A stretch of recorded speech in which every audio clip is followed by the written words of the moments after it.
Okay, here's the rewritten story in American English with linking words corrected.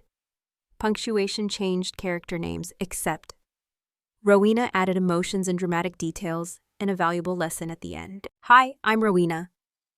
At Christmas dinner, my mom Beatrice stood up, smiled that saccharine sweet smile I'd learned to distrust, and announced to everyone that I wasn't family anymore. A hush fell over the room, but I stayed quiet, a knot of disbelief tightening in my stomach. Little did they know I had brought a gift, a truth bomb that would detonate their carefully constructed world, because the real betrayal, a slow, insidious poison, had been building for years, quiet and hidden beneath layers of forced smiles and hollow laughter. Tonight it would finally explode. Before we dive in, tell me what time you're listening and where you're from. Drop a comment below. I'd love to hear your story too. The weak afternoon sunlight struggling to penetrate the thick frost, clinging to the windows of my small apartment, cast everything in a muted, almost ghostly gray. It was just after 3 p.m. when my phone buzzed on the counter. I wiped my hands on a dish towel, my heart sinking with a premonition, and picked it up, half expecting a routine work email or maybe an automated bank alert. Instead, there it was a text from my mother. Christmas dinner, 6:00 p.m. Bring dessert if you want. No greeting, no warmth, not even a question mark. It read like a curt summons, not an invitation. I stared at the screen, a cold dread creeping into my veins. Longer than necessary, as if willing the words to soften, to rearrange themselves into something resembling affection. But they remained cold and sharp, slicing through my chest with the precision of a scalpel. Yet a small defiant part of me, the part that had finally started whispering that maybe, just maybe, I deserved better, urged me to delete it, to ignore it, to finally move on. But old habits, those insidious vines, they sink their roots deep. Against my better judgment, I found myself scrolling through the ghosts of Christmases past nights. I had poured my heart and soul into decorating their sprawling house, wrapping gifts with meticulous care, baking pies from scratch, until my hands ached, all the while feeling like an outsider peering in through frosted windows at a warmth that never quite included me. Maybe this year will be different, I thought, a ridiculous sliver of hope, fragile as spun glass, curling its tendrils around my weary heart like smoke. Without thinking too hard, the words leaped from my fingers. I'll be there. And just like that, I was shackled again, bound by a loyalty that had never been reciprocated. The biting cold seeped through my coat as I pulled into their familiar driveway. At precisely 6 p.m., the sky, a vast expanse of dark velvet scattered with icy stars, offered a stark contrast to the brightly lit windows of their house. Cars lined the street, a sure sign that the house was packed with relatives, each one a potential judge and jury. From inside, I heard the muffled hum of forced laughter, the clink of glasses, the familiar creak of the floorboards groaning under too many feet. I hesitated for a moment, one hand gripping the steering wheel, breathing in the cold, silent sanctuary of my car. Then, with a sigh that carried the weight of years, I stepped out carefully, gathering my homemade pecan pie from the passenger seat, the dessert if you want I'd stubbornly decided to bring anyway, and trudged up the snow-dusted walkway. The front door stood ajar, a blast of aggressively festive music spilling out like forced cheer. Nobody was at the door to greet me. No one called out, "Merry Christmas, Rowena," like they used to, when we were all younger, still clinging to the charade of a happy family.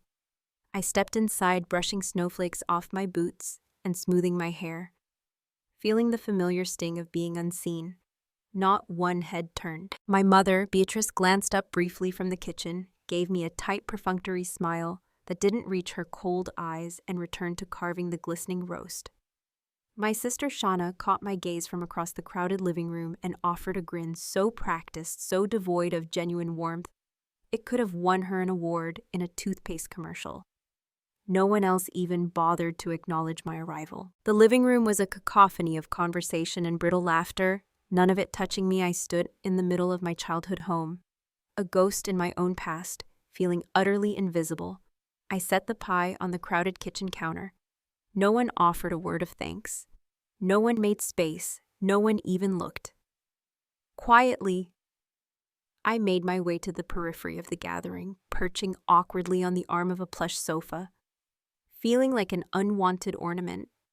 They had managed without me. It seemed just fine. It was my Aunt Moira's voice that finally sliced through the polite chatter loud enough for half the house to hear. She cackled to someone, her voice dripping with a venomous sweetness. You know, it's been so much easier organizing everything this year. No control freak, micromanaging every little thing. I froze the blood, turning to ice in my veins. A few low, mean chuckles answered her. The weight of her words slammed into my ribs, stealing my breath. That wasn't an offhand comment. It was deliberate. I hadn't simply been forgotten in the preparations this year. I had been intentionally excluded. My chest tightened, a vice of pain squeezing my heart as I watched Moira clink glasses with Shauna. The two of them laughing like schoolgirls getting away with something wicked. Mom Beatrice brushed past me, then carrying a platter of glistening ham, not even sparing me a glance. I pressed my hands together, willing them not to shake the injustice of it all. A bitter taste in my mouth. In that moment, the brutal truth hit me with the force of a physical blow. I wasn't invited tonight because they missed me. I was tolerated like an old ghost haunting the halls. They couldn't quite exorcise yet. I inhaled deeply, the cloying scent of pine and the rich aroma of roast beef clashing in the air, thick and suffocating. Why do you keep trying? The weary voice inside me whispered. Why are you still here? For years I had clung to the naive belief that if I just loved them harder, tried harder, gave more, they would finally see me. They would finally value me. Tonight, standing alone in a room full of people I once would have called family, the brutal, simple truth became undeniable. They didn't want me. Not really, not unless they needed something. And for the first time, the thought didn't crush me. It freed me. Still clutching my coat, I tried to conjure a smile, tried to pretend it didn't sting, but the effort felt hollow. I found an empty hook near the door and hung it up carefully, as if the simple act of placing my coat just right could somehow steady the unraveling inside me. For a moment, I stood there smoothing non-existent wrinkles from my dress, pretending I had somewhere important to be, someone waiting for me just beyond the door. The living room buzzed with conversations that flowed around me like I was a piece of inoffensive, invisible furniture. I moved toward the dining area, the heavy scent of overcooked turkey and cloying cinnamon candles clinging to the air. The table was already half cleared, plates pushed aside, silverware. Abandoned mid-gesture laughter, sharp and excluding, rang out from the kitchen where Moira and Shanna hovered over a half-finished cheesecake, gossiping like spiteful teenagers. There was no seat saved for me, no plate waiting. I hovered awkwardly for a second too long before pulling out a chair at the far end of the long, crowded table. I settled in silently, ignoring the crumb-covered tablecloth and the stale cooling food on the platters. I folded my hands in my lap, willing my body to relax. But it was like sitting inside a pressure cooker. Every movement, every scrape of a fork, every forced giggle felt magnified, as if the very walls were pushing me out. Moments later, Beatrice called out from across the kitchen, her voice syrupy sweet, but loud enough for everyone to hear. And of course, she trilled, lifting a glass of cheap red wine with a flourish. We're so grateful Rowena offered to cover the Christmas expenses this year. Such a generous heart. My head snapped up, a jolt of disbelief and fury coursing through me. For a second, I thought I'd misheard her. Shauna turned, smiling wickedly, her eyes gleaming with malicious amusement. Yeah, Rowena's just full of Christmas spirit. She chimed in, clapping her hands slowly, mockingly. Moira let out a soft snort, covering it with a theatrical cough. Heat flooded my face, a wave of humiliation washing over me. I tried to swallow, but my mouth had gone bone dry. No one had asked me, no one had even hinted. It wasn't a request, it was an ambush. And now, with all eyes on me, with all these fake expectant smiles waiting for my gracious acceptance, the trap snapped shut. I forced a tight smile and lifted my glass half an inch off the table, pretending to toast along. The burn in my chest wasn't from the cheap wine.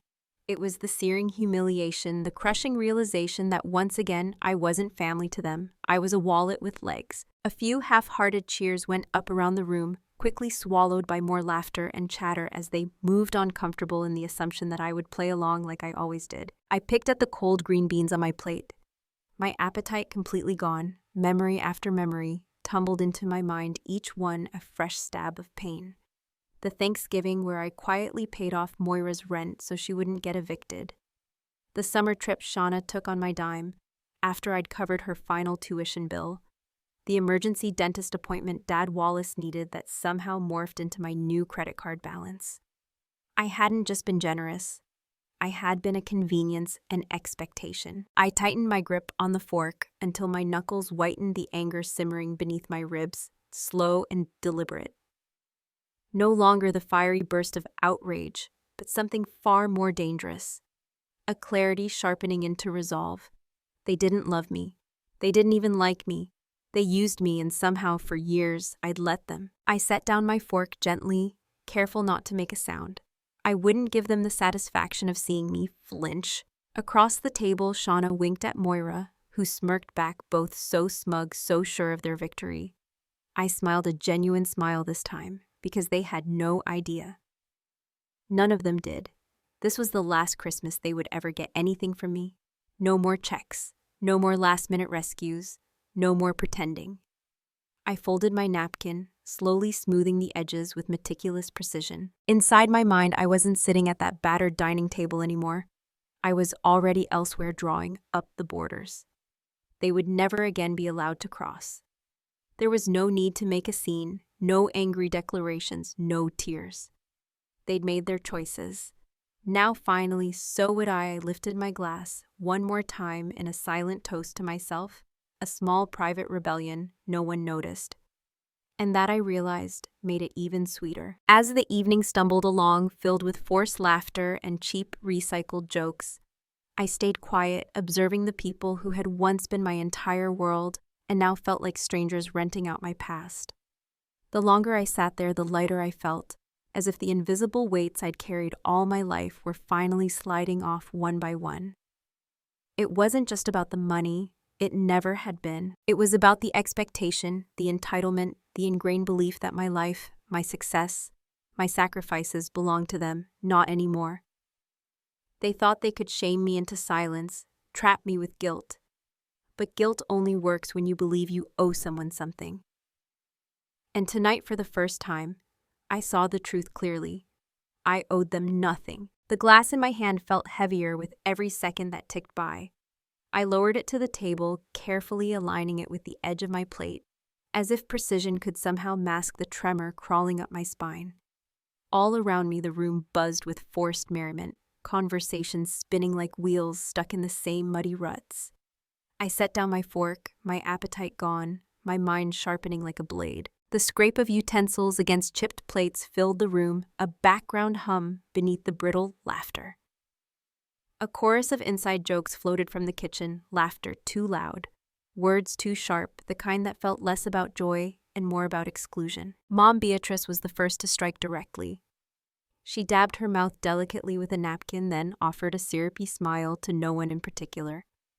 "Some people just don't understand what sacrifice really means," she said, letting the words hover in the air like a challenge. She didn't look at me, but she didn't have to. Everyone at the table knew exactly who she meant. A ripple of knowing chuckles passed through the group. Moira leaned in closer to Shauna, whispering something that made both of them snicker behind their glasses of wine. I breathed slowly through my nose, forcing a neutral expression onto my face.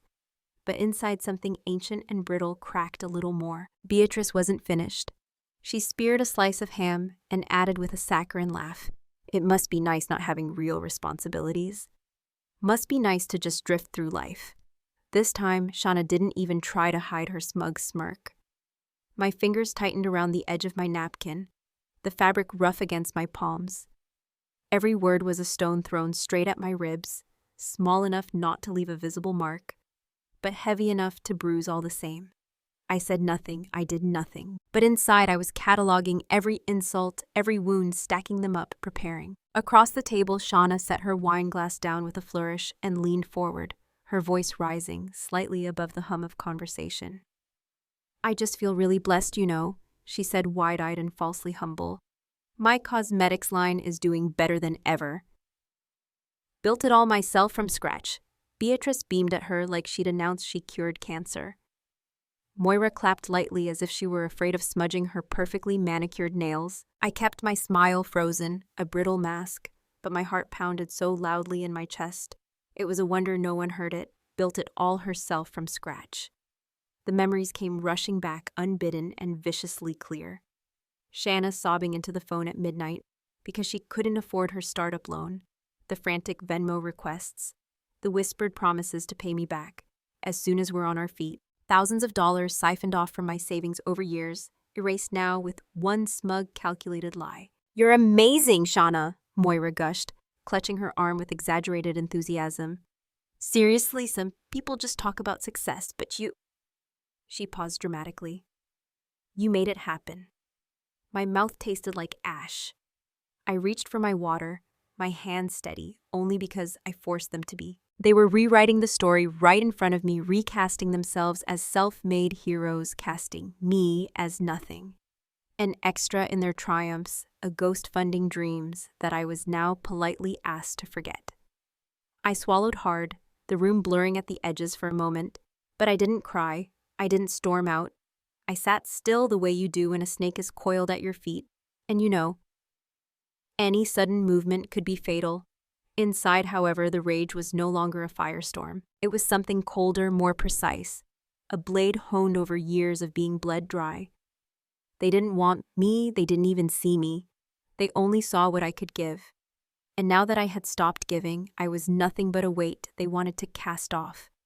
Without me, without what I provided, they would crumble, and some deep, unbreakable part of me no longer cared. Someone tapped a spoon against a glass, and Beatrice rose unsteadily to her feet, wine glass in hand. "To family," she declared, her voice rich with the kind of practiced emotion that made strangers love her and left me nauseated through thick and thin. Everyone raised their glasses dutifully, plastered smiles in place. I reached into the shadowed space beneath the table where my purse rested against my leg. My fingers brushed the smooth edge of the folder hidden inside, the folder I had prepared for this moment. Knowing exactly how this night would end, I pulled it closer without drawing attention, the weight of it grounding me in the rising tide of false cheer around me. My smile returned then, but it wasn't for them, it was for me. They wanted a show tonight. Well, they were about to get one, but first they had one last trick up their sleeves. The laughter around the table faded into a kind of tense expectancy, the way the air changes just before a storm hits. Beatrice stood up again, tapping her wine glass with the edge of a fork. The clink echoed unnaturally loud in the thick, sticky air. Everyone turned their attention to her like it was a rehearsed performance. Maybe it was. Beatrice smiled, the kind of brittle, icy smile that had once fooled teachers, neighbors, even me when I was young enough to still believe appearances meant something. She lifted her glass higher, her voice syrupy and falsely bright. After many heartfelt discussions, she began pausing dramatically, as if she were delivering a eulogy. "We've come to a decision for the good of the family." The good of the family was sharp as a knife. I stayed perfectly still, my palms flat on the table, the folder heavy against my thigh under the tablecloth. "You see," she continued, her gaze sweeping the room, but never once landing on me. "Sometimes hard choices have to be made to preserve the health of a family." I knew it was coming, but it still landed like a punch to the gut when she said it. "Rowena," she announced, her voice ringing with a false solemnity, "you are no longer considered part of this family." For a moment there was a suspended, breathless silence. Then Shauna started clapping small, polite claps like she was applauding at a high school play. My cousin Devin raised his glass in a mock toast, his smirk cutting through the awkwardness. My aunt, Moira, whooped like it was a party and elbowed her husband, who laughed and shook his head. I sat frozen in my seat, not because I hadn't seen it coming, but because somewhere deep down, a small, foolish part of me had hoped. Just maybe they wouldn't go this far, that there might be some line, even they wouldn't cross. Turns out I had given them far too much credit. I turned my head slightly, scanning the faces I once thought would be my lifelines. Dad Wallace wouldn't meet my eyes, his gaze fixed on his untouched plate. My Uncle Dorian offered a little shrug, the universal sign for, "not my problem." Even my cousin Laura, whom I'd helped get through college, stared determinedly at her mashed potatoes. They weren't ashamed, they weren't conflicted. They were relieved because this had never been spontaneous. This wasn't a heat-of-the-moment outburst. It was a decision planned, discussed, probably joked about over wine and late-night phone calls. They wanted this. They had wanted this for a long time. Beatrice set her glass down carefully and walked over, placing a hand theatrically over her heart, her eyes glistening with crocodile tears. Her voice softened, dripping with false compassion. "We're doing this for your own good, Rowena," she said, her tone sickeningly sweet. "Maybe now you'll learn to appreciate what real family looks like." The room hummed with a kind of smugness, an unspoken collective agreement that I had somehow earned this exile. Shauna leaned forward, elbows on the table, fake sympathy radiating from her like cheap perfume. "It's not too late to apologize, you know," she said, smiling sweetly, her eyes hard. "Admit you've been difficult. Maybe we could reconsider." The bait hung there, glistening with false promises. They thought they could reel me back in with guilt, with shame, with the desperate gasping need to belong. But something inside me, something that had been splintering, hardening for years, finally snapped clean. I saw it now. I saw them for what they really were. They didn't want me. They wanted the benefits of me, the convenience, the financial support, the silent forgiveness, the reliable scapegoat. And they believed they could still pull my strings if they just yanked hard enough. I let out a breath, slow, steady, almost amused. I pushed my chair back, the wooden legs scraping softly against the hardwood floor. Every conversation hushed. Every eye locked onto me. I didn't yell. I didn't cry. I didn't beg. I simply stood up, smoothed the hem of my dress, and reached under the table for my bag, fingers closed around the folder. Thick, heavy, undeniable. I pulled it out, placed it gently on the table in front of me, and tapped it once with a single deliberate finger. The sound, barely a whisper, cut through the room, louder than any scream. Heads turned, eyes narrowed. Confusion flickered across faces that had until now been so smugly certain of the outcome. I smiled. Then an actual, honest smile. Not the tight, forced grimace I had worn all night. Not the polite, strained performance they had expected. A real smile, because the reckoning they had asked for it was here. And I wasn't just prepared for it. I was ready to deliver it. If they wanted a reckoning, they were about to get every damning page of it. I placed the folder squarely on the table, and the laughter died instantly. For a moment, there was nothing but the clink of a fork dropped onto a plate, and the low hum of Christmas music still trickling from the stereo in the living room. A pathetic soundtrack to their unraveling eyes turned toward me, first curious, then wary. "Before we move on," I said, my voice smooth and steady, betraying none of the turmoil I had endured. "I brought a little something for all of you." Confused glances passed between them like a virus. Shauna smirked, leaning back in her chair with a smug little nod, clearly assuming I was about to offer some groveling apology, or better yet, a desperate attempt to buy my way back into their good graces.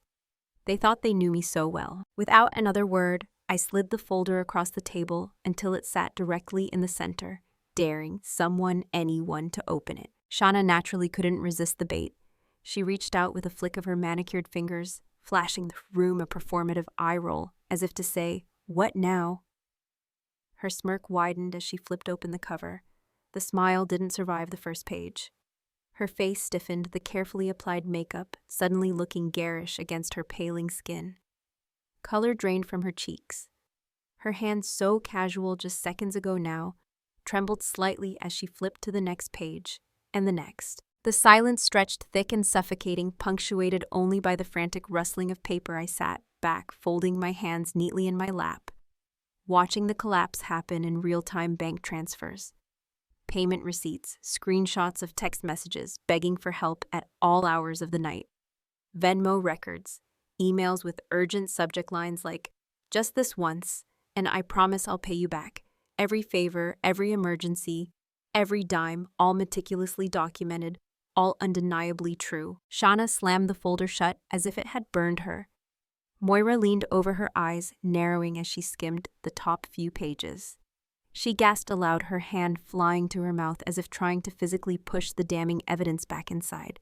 Devin muttered something ugly under his breath, shifting uncomfortably in his seat, his bravado suddenly evaporating. Uncle Dorian stiffened visibly when he caught sight of a line item noting the loan he had quietly siphoned from a family trust. money that had conveniently never been mentioned again. Beatrice was slower to react. She picked up the folder with trembling fingers, flipping through it in silence. Her lips pressed into a bloodless line. "This is twisted, she said finally, her voice brittle fake outrage already bubbling up. "You're making it look worse than it was." I tilted my head slightly, offering her the faintest, most insincere smile. "I didn't write anything that wasn't true," I said calmly, my voice a stark contrast to the rising panic in the room. "I just collected what you so freely gave." A ripple of tension skittered through the room. No one spoke, no one defended her. They didn't dare because they knew. They had always known. I didn't need to yell. I didn't need to accuse. The truth was louder than any of their carefully constructed lies. As I watched them squirm, Shanna frantically smoothing her hair, Moira darting glances around for someone to blame, Devin gripping the edge of the table like it might collapse under the weight of the evidence, I felt nothing, no pity, no regret, no lingering desire to fix what had long ago shattered beyond repair. For once, I didn't have to explain myself. I didn't have to justify my anger or soften my truth to protect their fragile egos. The carefully curated family image they had spent years polishing was cracking apart piece by agonizing piece with no amount of denial or manipulation able to tape it back together. Beatrice shoved the folder back across the table toward me, as if she could physically reject the reality it contained. "You're bitter," she hissed, her voice laced with venom. "You're trying to destroy this family." I leaned in slightly, letting my words land softly, lethally. "This family destroyed itself," I said, my gaze unwavering. I just finally stopped cleaning up the mess. They stared at me stunned into silence. Not a single apology, not a single acknowledgement of their wrongdoing. Just the same old reflex to paint me as the villain when their own ugliness was exposed to the harsh light of day. I stood up slowly, gathering my bag. "This," I said, nodding toward the damning folder, "is my gift to you." Their faces flickered with confusion, anger, shame. "Everything you've ever taken," I continued, my voice ringing with a quiet power. All laid out in black and white. No excuses, no edits, just the truth. The silence that followed was suffocating, thick enough to drown in, heavy enough to crush the last fragile pretenses they clung to. And still no one moved to stop me. Good, because if they thought that was the worst part, they hadn't seen anything yet. The second half of the folder hit even harder than the first few pages had landed, like stones tossed into a quiet pond. These were like grenades, each one blowing open. Another lie, another betrayal, another debt they thought would stay buried forever around the table. Hands flipped through the documents faster now. Pages crinkled and slid against each other as panic set in. Faces turned red. Voices dropped to sharp whispers, a chorus of frantic denials crackling under the surface. Every sordid detail was there, as methodical as an autopsy report. Payments Shauna had begged for after each of her disastrous business setbacks. Written checks, PayPal receipts, wire transfers marked with desperate subject lines like urgent and bridge loan. Moira's late rent notices from her shabby apartment 3 towns over, conveniently cleared by my savings account, while she took vacations she claimed she deserved. Uncle Dorian's so-called emergency medical loans, which the bank statements showed had suspiciously coincided with a suspiciously new boat purchase. Each page was time-stamped, cross-referenced with bank confirmations, emails, and texts. There was no ambiguity left, no plausible deniability. And through it all, I sat there motionless, calm-centered, the eye of the storm, while the house I had once desperately tried to hold together splintered apart. Devin tried to laugh it off at first, a shaky, unnatural sound that died in his throat the moment he spotted a document near the back of the pile. His hand shot out, but he wasn't fast enough. Shanna already had it. She stared at the page, confusion folding into horror, then into something much darker. Large cash withdrawals, thousands at a time from ATMs connected to local casinos. Text messages from Devin to me, frantically begging for help, covering an emergency. when the truth was he'd gambled away rent money, car payments, even holiday funds. You liar, Shauna shrieked, standing so abruptly her chair toppled over behind her. She hurled her wineglass at the floor. It shattered into jagged pieces. The sound slicing through the thick tension, Devin threw his hands up, a wild, desperate laugh escaping him. "Oh, don't act so high and mighty, Shauna," he barked, his face contorted with rage. "You've been f***ing her for years. Who bailed you out when your little makeup empire tanked? Or did you forget you stole from all of us?" Moira spat, rounding on Devin. Now, her carefully constructed composure finally cracking. "You lied to our faces." "Oh, spare me," Devin snapped back. "You and Dorian aren't any better." Uncle Dorian pushed back his chair so violently, it screeched across the floor.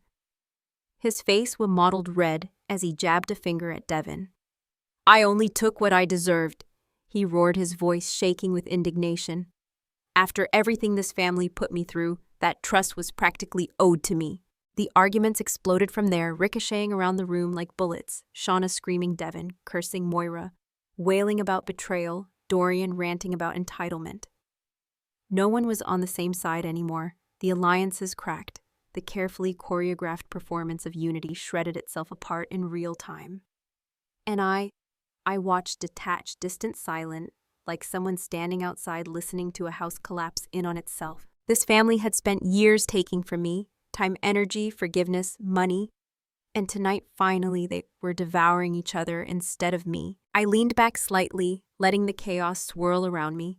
My hand slipped into my bag again, fingers brushing the second envelope. I'd prepared thicker than the first, heavier final. I pulled it out slowly, unseen by anyone, too busy screaming accusations across the mashed potatoes and cranberry sauce. I glanced at the clock over the mantel, right on schedule. They were too consumed by their own unraveling to notice me anymore, too blinded by self-preservation to see what was still coming. They thought the worst had passed. They had no idea. The final blow was coming, and it would leave no doubts about where I stood. I slid the second envelope across the table, and the room went silent. It thudded against the wood with a heavy finality, a sound that seemed to reverberate louder than all the accusations still hanging thick in the air. Devin, desperate to regain control, lunged for it like a drowning man reaching for a rope. He tore it open without ceremony, the paper ripping in his frantic hands. His eyes scanned the first page, and in his panic, he made the worst mistake of all. Instead of defending himself, he turned on the only ally he thought he had left. "You want secrets?" he sneered, his voice cracking under pressure. "Let's start with Shauna." A low murmur rippled across the room as Devin brandished a printout from the envelope, an email chain that dripped with venom. Private emails between Shauna and one of her so-called friends, where she mocked her own family for being pathetic leeches, bragging about how easy it was to play the long game and bleed the suckers dry. And if that wasn't enough, the next document was worse. Bank statements showing transfers from a joint family emergency fund, supposedly reserved for dire situations, funneled straight into Shauna's accounts, funding spa weekends, designer bags, and luxury trips to Miami under the guise of business retreats. Shauna's jaw dropped. She looked around wildly, as if she could somehow deny what was now printed in black and white. You're ruining everything," she shrieked at Devin, knocking over her chair as she lunged at him across the table. Devin stumbled back, knocking into Moira, who yelped as her wine splashed across her sweater. "You did this to yourself." Devin spat back, his face a mask of fury. "Don't look at me like you're innocent." The scene devolved into utter chaos. Shanna screeched, Devin bellowed, Moira cursed. Voices overlapped, accusations flying so thick it was impossible to tell who was shouting what. And amid the storm, another truth surfaced. Folded deeper within the envelope were the legal documents I'd tucked away, waiting for this exact moment. Beatrice, her face already pale with shock, pulled out the notarized paperwork. Proof that Uncle Dorian had manipulated her years ago into altering parts of the family trust to funnel a hefty sum directly into his own name. The trust meant to protect everyone had been gutted under their very noses. Beatrice stumbled back into her chair as if the betrayal had knocked the air from her lungs. "You lied," she whispered, looking at Dorian with a betrayal so raw it was almost painful to watch. "You said it was for the family." For all of us, Dorian shrugged, his bravado cracking. Times were hard. I did what I had to do. My other Uncle Wallace, who had been practically comatose all evening, finally found his voice. You stole from your own blood, he said hoarsely, shaking his head as if he were trying to rattle the disbelief free. But it was too little too late. The house of cards didn't just collapse, it exploded. Everyone was shouting now, not even bothering to mask the ugliness anymore. Moira screamed that she wanted her money back. Shauna howled that Devin had set her up. Devin barked that Dorian was the real snake and me. I stood up slowly, watching them tear each other to shreds, feeling absolutely nothing. No triumph, no sadness, only a cold, clean finality. They had made me the villain long before tonight. They had decided I was expendable, that I could be used and discarded. All I had done was show them the monsters. They had always been, and they had destroyed themselves, trying to deny it. As I reached for my coat and bag, Shauna turned her rage onto me, tears of anger streaking down her face, smearing her expensive mascara. You planned this? She shrieked, her voice raw with fury. You set us up. You're sick. I met her glare with a calmness that only seemed to enrage her more. No, I said quietly, adjusting my coat, the fabric a comforting weight against my shoulders. You planned this when you decided I wasn't family anymore. I'm just finishing what you started. The words hung in the air, heavy and immovable. I took one last look around the room at the wreckage, the shattered illusions, the raw wounds, and felt lighter than I had in years. They thought cutting me out would destroy me. They thought abandoning me would leave me desperate to crawl back. But they were wrong. They had set me free.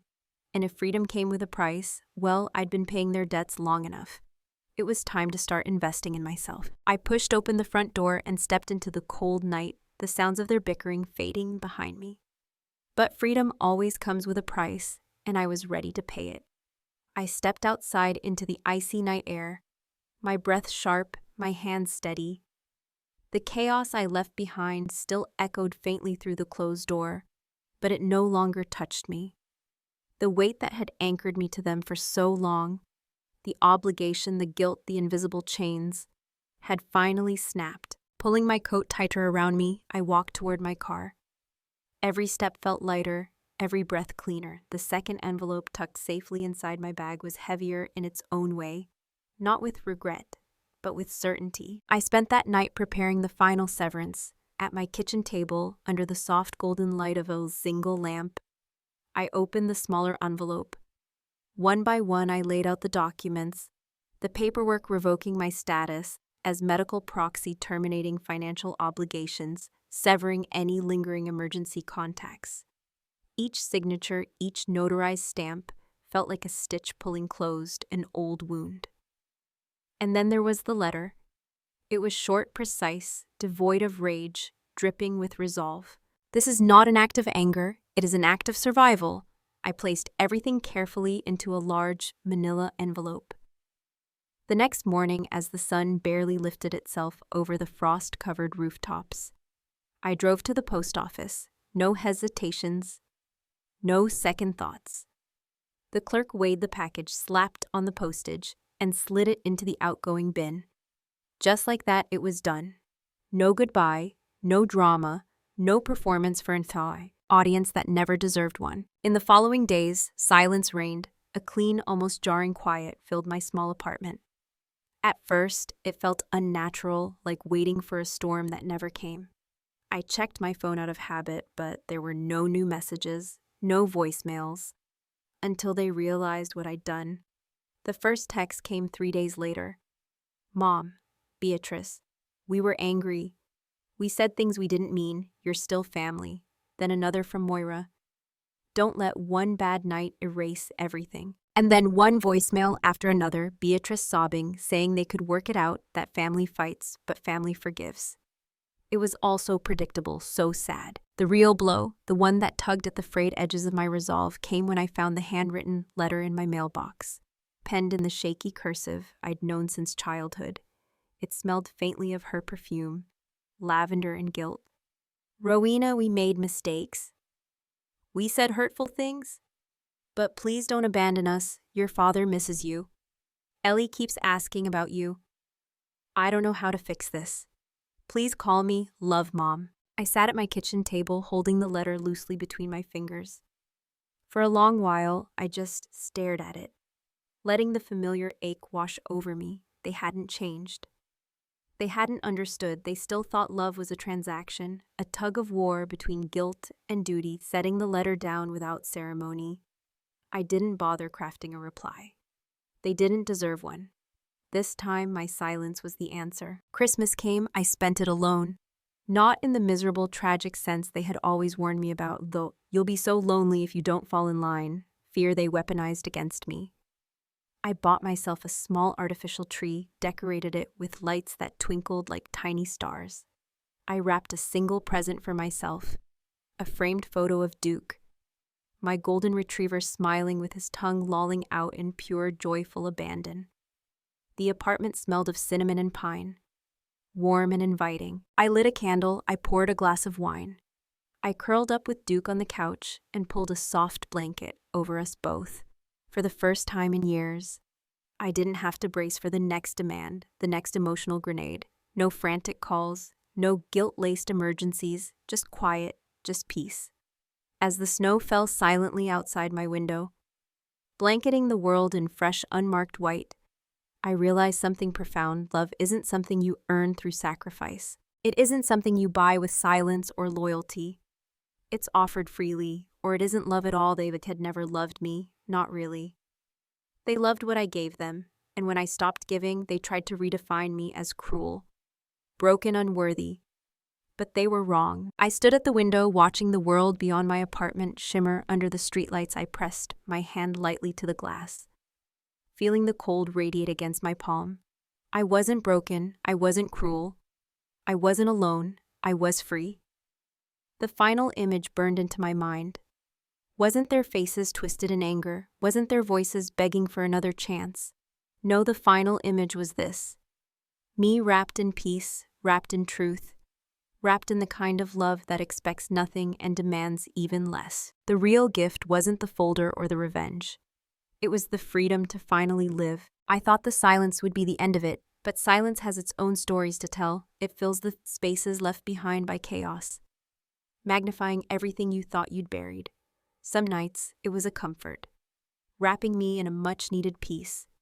Other nights, it whispered reminders of things, unfinished things, unsaid. Weeks slid by like snowmelt down a quiet mountain road. The calendar turned its pages without ceremony, pulling me farther and farther from that house, that table, that moment when I finally chose myself. And then one afternoon, my phone buzzed. It wasn't a number I recognized, just a message, a photo. Ellie, her small hands clutching a brightly colored piece of construction paper, glitter smeared across the edges in wild, childlike bursts, scrawled in purple crayon, simple and raw. I miss you, Aunt Rowena. I pressed the phone to my chest, eyes burning against my will. No manipulations, no hidden barbs, just a child who didn't choose any of this. A child caught in a war she never started. The temptation to respond was fierce, primal even. To pick up the phone to bridge the gap the adults had torn wide open, to explain. It wasn't her fault that none of this was about her, but I didn't, not because I didn't care, because I did deeply. Loving her meant not dragging her back into a battlefield. It meant not letting them use her innocence as a weapon against me. It meant letting her remember me kindly instead of teaching her the bitterness that defined the others. I whispered into the silence of my apartment, "I miss you too, sweet girl." And then carefully I set the phone face down on the table and turned away. News of the family's unraveling reached me in fragments, mostly from well-meaning acquaintances who had no idea how deep the wounds went. Shauna's boutique, the one she had crowed about, endlessly closed its doors 6 weeks after the Christmas dinner debacle. Word got out about financial irregularities whispered in grocery store aisles and church vestibules. Devin, ever the gambler, filed for bankruptcy. His wife left him. A custody battle erupted, ugly and public, stretching like a slow-motion car crash through every court docket in Boulder. Uncle Dorian wasn't so lucky. His inheritance scam came to light when one of the older relatives dug through old paperwork. Lawsuits followed, some civil, some criminal. Beatrice and Wallace. They didn't go to jail, but their perfect family reputation shattered like spun glass. Former friends crossed the street to avoid them. Invitations dried up, the phone stopped ringing. I hadn't lifted a single finger to cause any of it. They had built their castles on sand. I had simply stepped back and let the tide roll in. There was no triumph in hearing about their downfall. No glee, just a clean, almost clinical sense of closure. Like setting down a burden I didn't even realize I was still carrying. In early spring, I moved to Denver, new apartment, new routine, new air that didn't carry the ghosts of betrayal. In every breath, I enrolled in a painting class at a community center. Even though my artistic skills hovered somewhere between enthusiastic toddler and accidental abstract, it wasn't about being good. It was about creating something messy and real and mine. On weekends, I hiked the trails that braided themselves along the Front Range, feeling the ground steady beneath my boots, the thin air sharpening my senses. I reached out to old friends, people I'd lost touch with during the years I spent orbiting the black hole of my family's demands. Some doors were still open, others had quietly closed. I honored both with gratitude. I thought of Ellie sometimes, her gap-toothed smile, her sticky hugs, but I didn't let myself wallow in it. You can love someone and still choose yourself, I reminded myself on the lonelier nights. Some scars stay tender longer than others. One evening, after a light snow dusted the city in glittering white, I found myself standing on a ridge, overlooking Denver's sprawling lights. The world below buzzed with life, tiny, oblivious stories unfolding in warm homes and bright offices. And here I was, separate but whole, a thread no longer tangled in anyone else's fabric. The scars were still there, they always would be. The ache of betrayal, the ghost of Ellie's tiny hand in mine, the memories of laughter that had once been real before it turned hollow. But scars are not chains. They are proof of survival. Proof that you were wounded and you healed in your own way. I wrapped my arms around myself, feeling the cold bite at my skin, and smiled a small, quiet smile. Meant for no one but me, this wasn't a fairy tale ending. It wasn't a neat, tied-up bow of forgiveness and reunions. It was better. It was freedom. It was peace. It was mine. This isn't a happily ever after. This is something stronger. This is mine. Sometimes walking away isn't about anger. It's about survival. In the end, true family isn't built on guilt or obligation. It's built on love, respect, and choice. Valuable lessons. Most profound act of self-love is often setting boundaries, even if it means walking away from those who should cherish you the most. Your peace and well-being are not negotiable. True connection thrives on respect and genuine affection, not on manipulation or obligation. Choose yourself always. What would you choose if the cost of staying was your own peace? Share your thoughts in the comments below. And if this story resonated with you and you love real family drama with heart and healing, don't forget to subscribe for more empowering stories. Your journey matters, and you're never truly alone.